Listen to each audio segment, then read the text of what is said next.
Hello everybody, my name is David. Thank you for watching CNXG. This is part 2 of my question and answer video. I'm doing this every Monday. I'm answering all your guys' questions and any questions you guys have. Go down in the comment section, ask me anything. I will answer them in the next Q&A video every single Monday. So let's get started with part 2. Jacqueline, I wish we knew where you were from, Jacqueline. Why do I still miss my ex and have feelings for him even though I know he's a bad person? Jacqueline, I said, these are just the relationships in our life are the most important things in our lives. It's really what we have. It really says who we are. Failed relationships are horrible. And it's a major cause of depression. Depression's thinking about our past. Okay, Jacqueline? Best advice I have is to start making your present more exciting. Okay? And look towards your future in goals and things you want. And try to stop looking back in the past. Best way to do this, Jacqueline, is talk.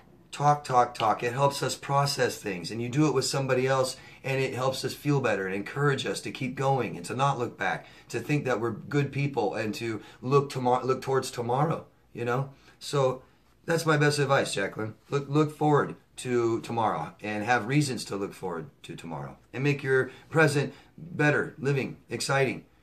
So that you would never even want that again. Something is keeping your hope alive, maybe, okay? And it may be simple ruminating, okay?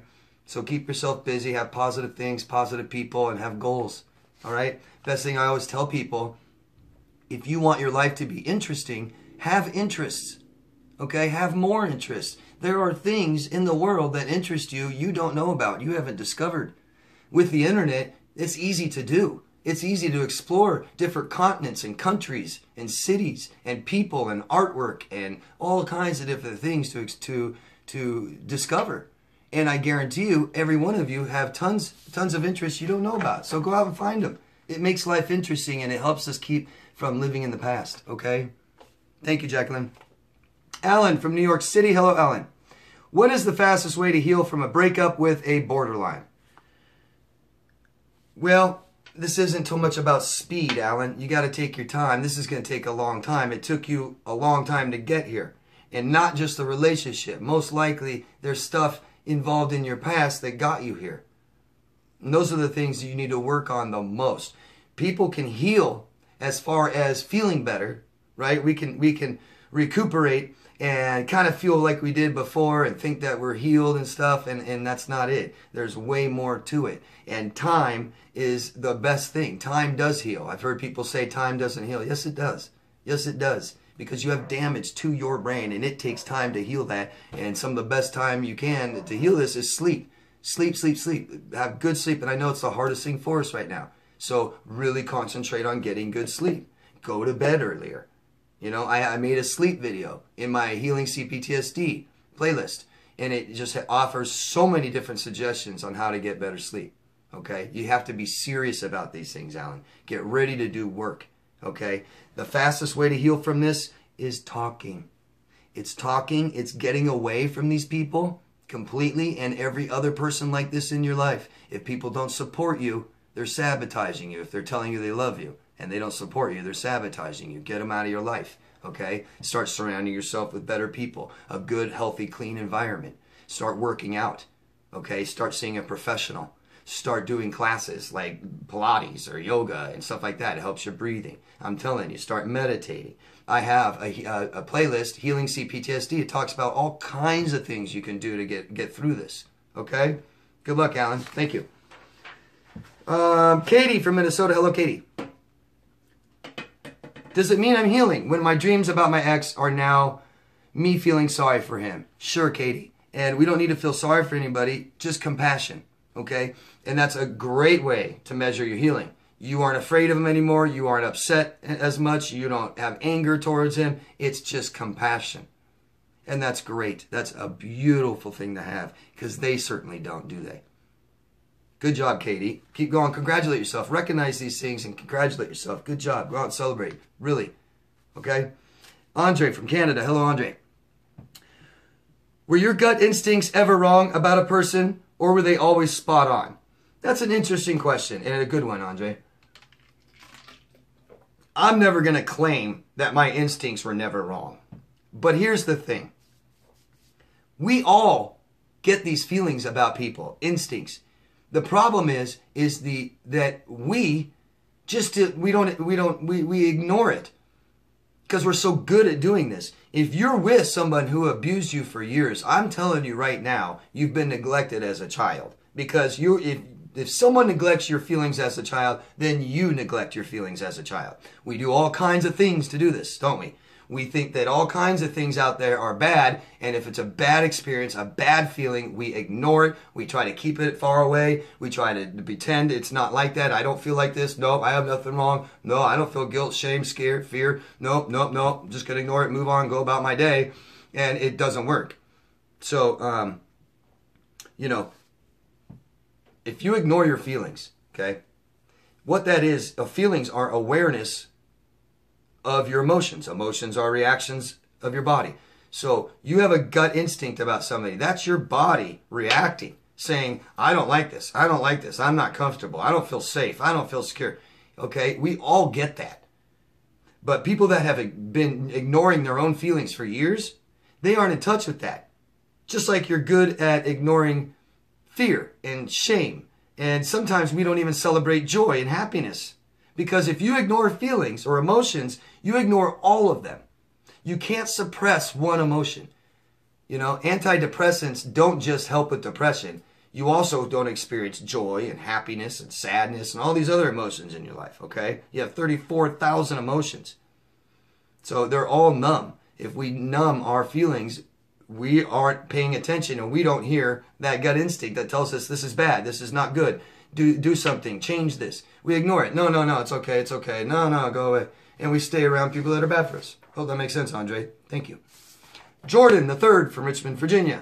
Will the borderline narcissist sit dormant if they can't find supply of your standard or level, just waiting for a reason to barrage back into your life or suffer the silent? No. Borderlines and narcissists are dependent on people, and they don't like being alone, period. So I'm not saying they can't, okay? I'm not saying that they won't. I'm saying that it's typical that they don't because they need people. You know what I mean? They just have to have people. That's why they're always having people behind your back and people they're communicating with and triangulating with, and they go right from you to somebody else, and they don't care about you. I understand you were a good, amazing person up here, and they might find someone down here, but at least they're not alone. It may not last as long, see? But they're with someone else. They're with someone else making them feel better about you. About that. Okay? So, dependent people just aren't alone. Secure people can be alone. Insecure people cannot. Insecure people, we need people around them to make them feel less insecure. Okay? Hope that helps. Roxy Bolt from Florida. Hello, Roxy. My ex is borderline. His wife is bipolar. Their child is bipolar. What kind of interaction could they be having together? Ooh, I wouldn't want to know. I wouldn't want to eat breakfast there every morning, dinner every night. No. I would imagine emotions are flying. I picture holes in the wall, TV broken, lampshades busted, stuff everywhere. I can't see how they can keep it a nice, clean, healthy environment. They just can't. They just can't. And that poor child's going to suffer from this. And that poor child is going to be much more than bipolar. That child's going to be borderline. I'm sure of it. Nobody's needs are being met. Everybody's abusing each other. And it's chaos. One of them might go to jail. I don't know. Just guessing. But it won't work out. That's for sure. No one will be happy. Lisa Powell from New York. Hello, Lisa. Why does my ex have such problems with his girlfriend's children? So every time this guy dates someone, he seems to date mothers with children, and every time he just has major problems with the children. That makes total sense. For one, he's a child. Okay? So just like when we're little kids and we don't like little brothers and sisters because we're competing for attention, aren't we? It's very common that we get uncomfortable when a new sibling's coming along because now we have to share our parents' attention. So this guy has to share their mother with them. And he wants to be the child. Makes sense to me, right? Competing for attention. This is what siblings do.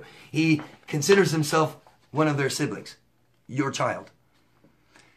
David from Pennsylvania. Hello, David. I recognize the causes of my CPTSD, but how to put it behind you. I have a playlist called Healing CPTSD. It talks about all this. And I've been making them every week, and I won't stop. I'm going to keep going. So watch those. Educate yourself. And, you know, this is got to be major therapeutic. This is a process, okay? This is daily life. This is how you live your life every day. To put it behind you is not correct term. It's reprogramming your brain. It's reprocessing your brain. There's experiences you've had as a child, and you've had the inappropriate emotion attached to that. Legitimate reaction, but there's no reason to have that emotion attached to that experience anymore. It's frightening, it's scary, it's depressing, it's anxious, all these bad things.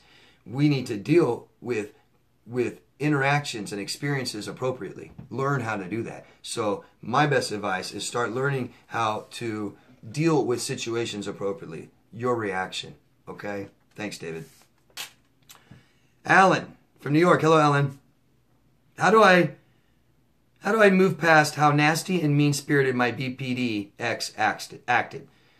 So, and you went on to talk about an experience you had about she was normal, and it just went wham over a small thing, and it was over ever since, and she was nasty and said nasty things to you. How do you move past this?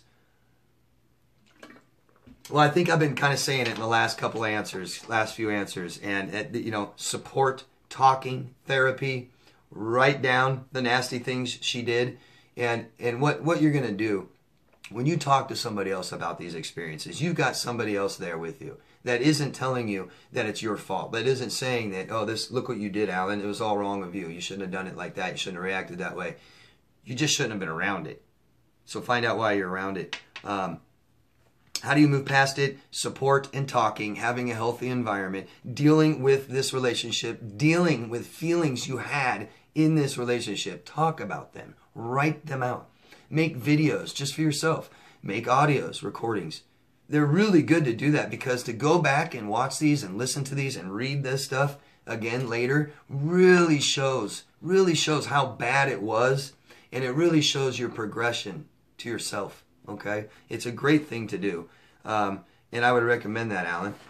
Definitely detach yourself from this person. Okay? You're somewhat still attached, and the experience is still traumatic. Okay? So find things to do to detach yourself away from this person. Get rid of their stuff. Don't look at photos. Get rid of them. Don't look at social media accounts. Don't look at messages they're giving you, sending you. Block all that stuff. Change your home. Move. Redecorate. Get all new things. Start a whole new life. Best way to do it. Okay? Good luck. Christopher from the United Kingdom. Hello, Christopher.